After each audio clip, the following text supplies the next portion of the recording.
Looks like it's about 91 in the shade here inside the outdoor kitchen, which means it's probably, I don't know, 94, 95 out here in the sun, maybe more. So it's hot, just like it is probably where you live. It's just been hot all over the country. It's a hot, hot summer. So the wife and I got the opportunity to take a couple days off, and we decided to go up into the mountains in Alabama, which isn't far away from here, 4 or 5 hours, and maybe find some relief from the heat. And that wasn't to be. And we kind of knew that. I checked the weather before we went. It was just as hot there as it is here. Maybe not quite as humid. So, just going to tell you about the trip. Just went up to the mountains, the Talladega Mountains, just east of Talladega, and got a little Airbnb out in the middle of nowhere. Really beautiful place. Pigeon Ridge. These folks have just done a great job. They've built some cabins just nestled right in the national forest, right on the Benhody Trail. The Benhody Trail is this trail in Alabama and part of Georgia that I think it connects up with the Benton McKay. You know, they're trying to get a trail that will go from Key West all the way up to Maine. And that would mean the Appalachian Trail in Georgia connecting up with the Benhody and the Florida Trail. And it's just a really neat idea. And there's organizations that are slowly trying to buy the land up or the right of way and get that trail. And you can do it now. Technically, you could hike that, and there's people that have done it, hiking from Key West all the way to Maine. But you do a lot of road hiking right now because they don't have all the right of ways, and any hiker will tell you that's just not that much fun. So anyway, we went up there and we hiked the Benhody a little bit. Hiked about I don't know, about 6 miles of it. It actually came right past our cabin, so we walked both directions a little bit, and had just a real good time.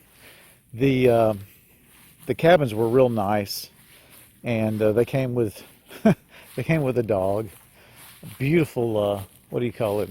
Great Pyrenees Mastiff. Would come and visit us, have breakfast with us, and like I said, we did some hiking there.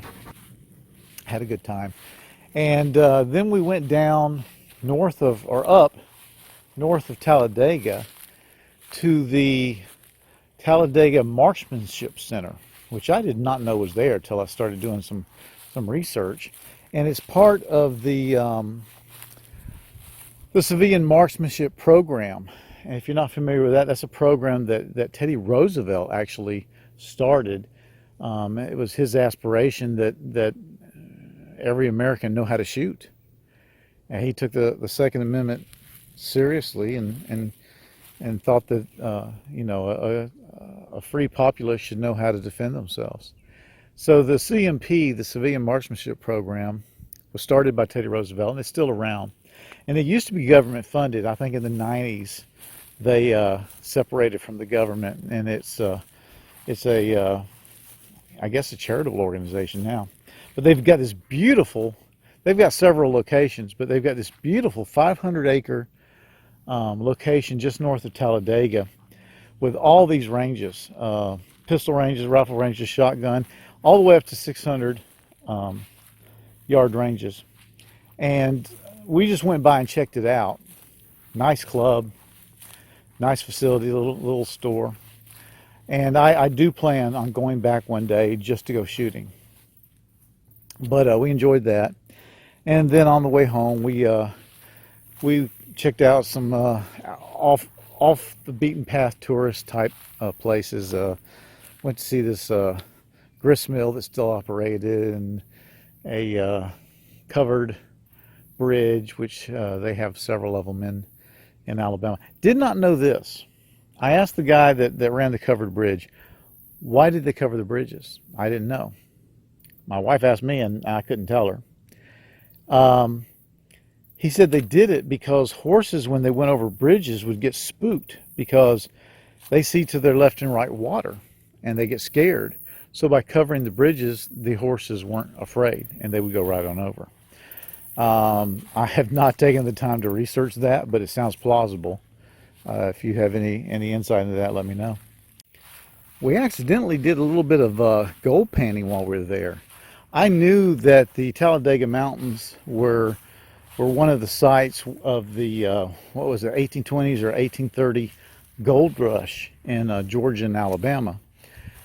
So I knew we were in the area, and we went down to the Talladega River, which was very near our cabin, and oh, there goes a, I don't know if you can see it.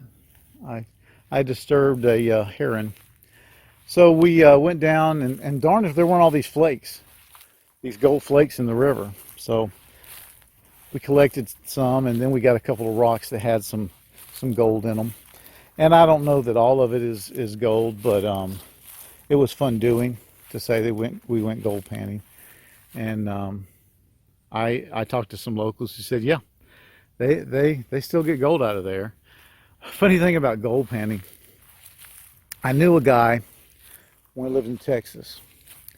Very interesting character. They spent their winters in Texas, but in their summer, the whole family would move up somewhere off grid to this claim he had in the mountains in Colorado, and they would gold mine all summer.